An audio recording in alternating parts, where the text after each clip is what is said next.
I'm 15 years old. I have a stepsister who is a couple years older than me and she is really seriously disabled. I'm not sure what's wrong with her because no one ever wants to discuss it with me, but she's nonverbal, breaks her bones a lot, and has severe epilepsy and will have many fitting episodes. She also doesn't understand stuff. That's probably the easiest way to put it. She's just a human body with nothing inside. She's my stepmom's daughter. My stepmom married my dad 3 years ago and they dated only for a year before that. I don't know my stepmom very well and I don't really get on with her. We are respectful to each other, but I'm basically living with strangers because she's so busy with her daughter and my dad. I am always on my own and I used to hate it, but I'm used to it now. Ever since they moved in to live with us, life changed drastically for me because all the care now revolves around my stepsister. That's fine, I get it. But both my stepmom and my dad ask me to do things for my stepsister that I don't want to do and I resent doing. Stuff like staying home when I want to go to the mall with my friends. They're disappointed that I don't get her anything for her birthday with my very limited funds, etc. My own mom passed away when I was small, so I can't go and stay anywhere else, and all in all I'm just a lot more angry than I used to be, because they seem really disappointed whenever I say I don't want to do anything for her. Even stuff like feeding her, like I don't want to sit there feeding her banana pudding and wiping her drool. I didn't ask for this. Anyway, she recently fell a few days ago and had a seizure for 8 minutes. She was taken to hospital and the doctors want to keep her in and look after her. I don't want to go and visit her. I remember seeing my mom in hospital before she died and I just hate hospitals and I sort of hate my stepsister, and I just don't want to go and visit someone who doesn't even know I'm there. My stepmom is really upset with me and so is my dad. They haven't yelled at me or anything, but they are both being super cold towards me because I don't want to visit. My grandma who lives in Canada called me about the blue and told me it was okay. And I don't need to force myself to go to the hospital, so I'm assuming my dad has told her I'm refusing to go. He keeps pleading with me, but I keep telling him I'm not doing it. I told him hospitals remind me of mom and he got even more upset and said my stepsister might die and I need to stop being so selfish towards my stepmom. I am 17, female, have a child Aaliyah, she is 6 years old, with my ex Jacob, he is 33 years old. He has a new girlfriend Regina, she is 27 years old. We just finalized a court order he requested after meeting her and currently have complete 50/50 custody.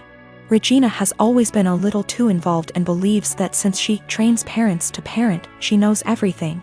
Every time I ask Jacob for help with Aaliyah, he comes with suggestions from Regina instead of workshopping things between the two of us. She has been overstepping for years. Jacob and I are pretty much parallel parenting now and do everything separate, including birthdays and even parent-teacher conferences. He brings Regina with him to his meetings. Regina picks Aaliyah up from school every day because I don't get off work in time, and he did not want to pay for the after-school program, since he did not need it during his time. So of course he jumps at the opportunity to involve Regina. Well, I currently am trying to find a car because I lost mine, so she ends up bringing Aaliyah to my home instead of our meeting point. When she showed up with my daughter, she was being really quiet and looked sad. When I asked her what was wrong, she wouldn't tell me, so I confronted Regina at her car, who said she took away Aaliyah's tablet and TV time because she refused to do her homework and kept her home from cheerleading practice until it was done, so she missed it. Aaliyah loves cheer, and this was just cruel to me. It's something she and Regina connect over, and she got her all into this sport just to use it as a tool to control her? To rip away when she feels like it? She's 6 years old and that was not her place.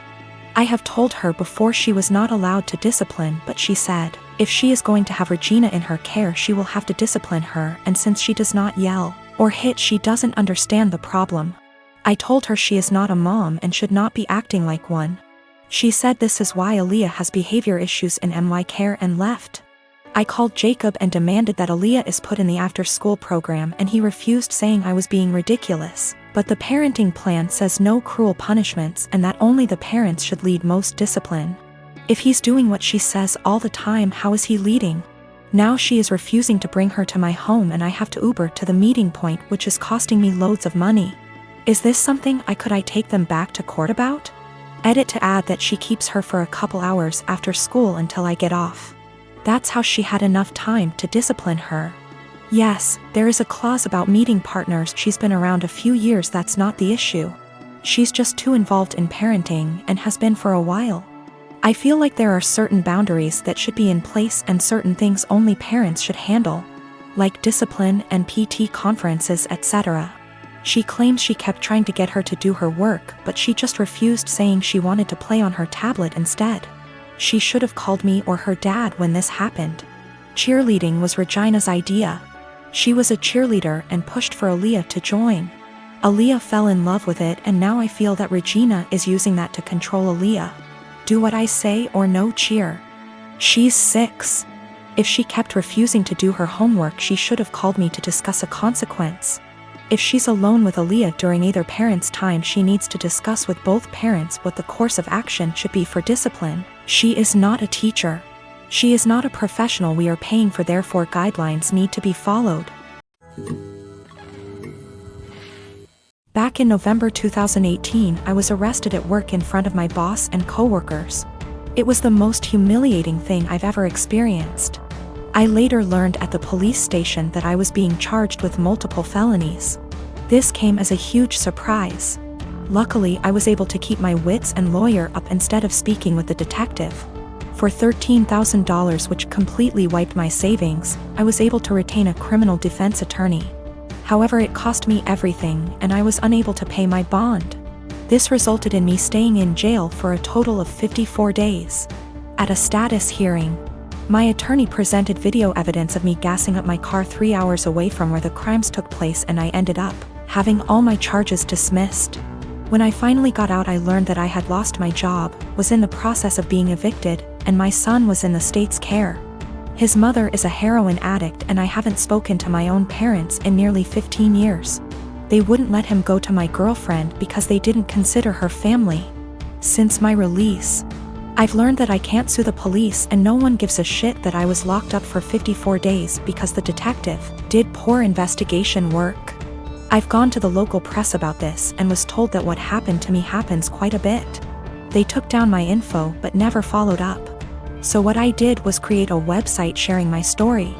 I also uploaded the police report and some other documents from the discovery. Literally, the only reason why I was arrested was because an eyewitness said they saw me. If the detective had done his job, he could have verified that I wasn't even in town on the day the crimes took place. This is what pisses me off the most. My life was ruined because of a lazy employee. My website is now ranked number 2 on the first page of search results when you type in my town's name.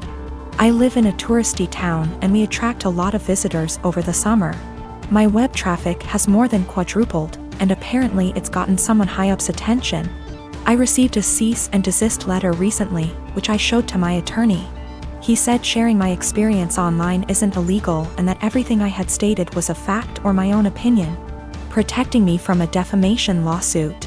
Yesterday, I received a visit from 2 officers and the detective who had arrested me. He apologized, stating mistakes can happen. They then talked to me about my website and asked if I could remove it. I said I would delete it on the condition that the detective leave his job and never do police work again. Suffice to say that isn't happening. After the visit I received, I'm more pissed off that the only reason the detective apologized to me was to get me to take down my website. I don't plan to, and the only one supporting this is my girlfriend. My friends think I'm being spiteful and have suggested that I just delete it. I come from a conservative Christian family. All my family members were / are involved in the church and have church-based jobs. When they met my wife, they loved her and embraced her as their own. We dated for 2 years and discovered she was pregnant after we got engaged. Invitations were already given at the time, and we decided to still have the wedding on date when my wife was 5 months in. My family were furious when they found out my wife was pregnant. They asked if we even still considered having a wedding. I said why not, but they were very upset, especially mom and dad, who said they've always been known for their decency and good Christian values, and weren't willing to let this stain their reputation. As in my wife and I getting married while pregnant. They officially dropped out and refused to negotiate, saying it was done and I have only myself to blame for this outcome, and should move the wedding out of town. I was hurt. I tried to change their minds and checked with other members, but My brother said he had no intentions to look like a joke in front of his fellow church members and dropped out.